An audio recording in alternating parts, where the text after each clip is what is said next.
Hello everyone, thank you very much for watching today. Today is Friday, July 16th. So today, well first, let me check. I'm going live on Facebook. I know I'm a little early today.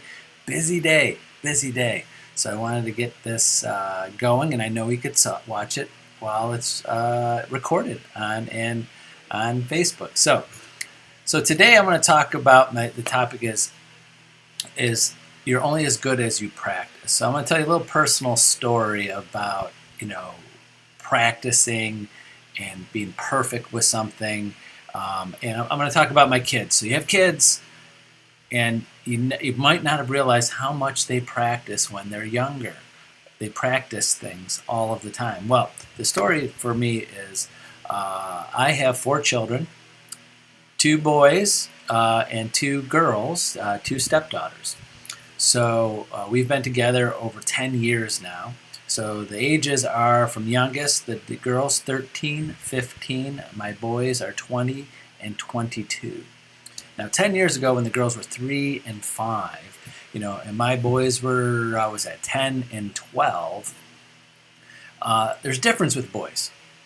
Boys, my boys were more quiet. I know they practiced and learned things on their own, their personal things, other than sports and things that we did together. They had other skills that I knew that they did, especially their games, their video games. I'll go into that, just fell into my head. Man, I remember I thought when I was a kid I was good at video games and gaming for the Ataris and the ColecoVisions and all the people, in their late 40s, 50s.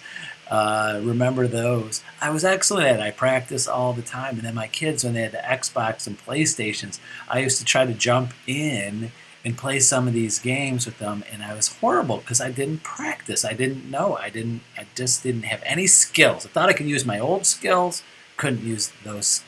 Those skills did not turn into skills that I could use in the games today because I didn't practice. And then with my daughters, when they were younger, and I didn't have this experience with the boys, I remember they're 3 and 5. And when we got in the car for the first time, when we were first around each other, I would hear them singing the songs. Every song, it was the popular songs of the day. A 3 and 5-year-old are singing every word to every song, and as they got older, after 3 and 5, they could still figure out how to play their iPod or their tablet and play these songs. But I didn't realize that when they weren't around us and they're maybe spending some time alone, they were practicing. They were listening to these songs over and over and over again. I didn't have that experience with my boys. Me and my boys, when the 3 of us are in the car, we're not singing songs. We're not. We're quiet, looking at our phones, doing our own thing most of the time, joking about sports or other things that are happening, but we're not singing songs the whole time. So when I had my first experience with girls, the singing in the songs and singing in the car constantly.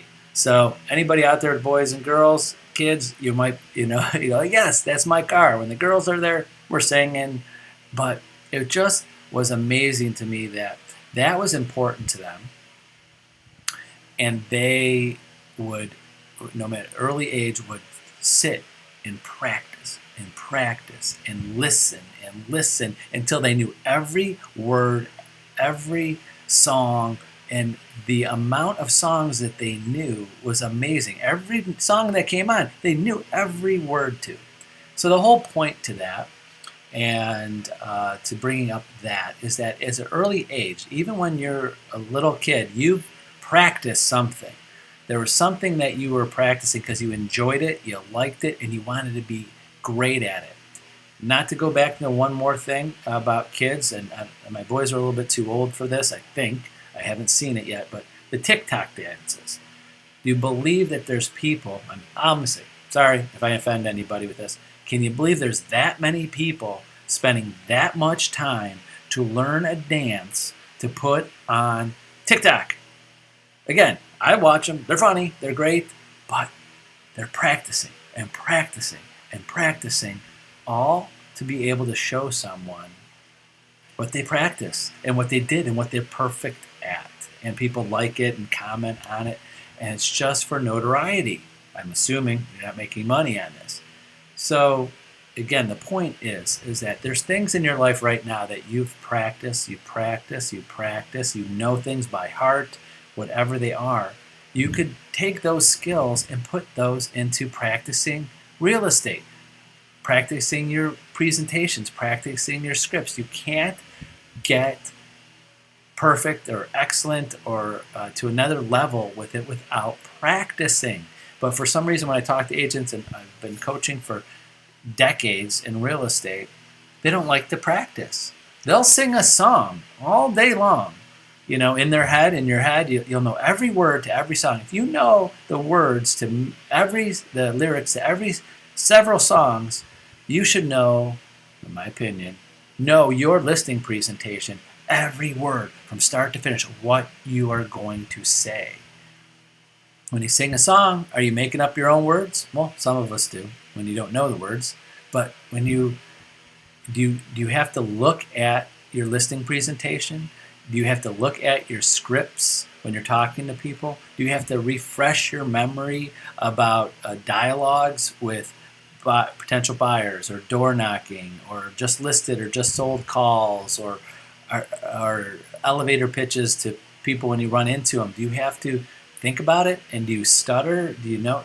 You got to practice them in your head, just like a song, just like anything else that you are. These are, and it's you can't get great at it. Just like learning lyrics to a song, you can't get great at singing a song by not knowing the words. And you're not going to be genuine. Do you see any singers out there singing and reading the words? And would you think poorly of that professional musician or singer because they were reading the words?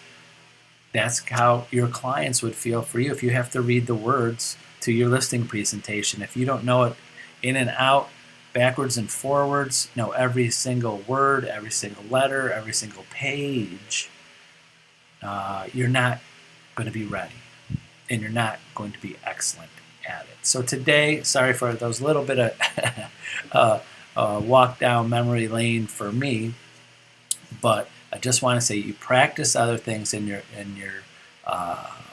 life. You've memorized so many other things. You can do it in this too, but you just, for some reason, if you're not doing it, you're not seeing the value in it, or you're just not enjoying it as much. There's nothing better for me. What I love to do is role play with agents. I love it. It's practice for me. Even though I'm not out there day to day, personally, me in front of a seller sometimes, I'm definitely in front of sellers and buyers every day helping our agents when they're there too. But I just love role playing. So use me as a resource. Use me as a resource if you want to go through a listing presentation, buyer presentation, expired, for sale by owner. I love the challenge. I just love it. And I love objection handling, pretending like you're the potential seller. What objections would you have? I rattle off all different kinds of things that to help our agents and help them get the listing or the buyer. So remember, you've got to always be practicing and your mindset, practicing your skill set, practicing your disciplines. Those are the three things: mindset, skill set, and disciplines to get better and be honed in on all of that to be the best realtor and the most successful realtor you can be. So that's it for today. Have a great Friday, and we'll see you on Monday. Have a great weekend. Bye-bye.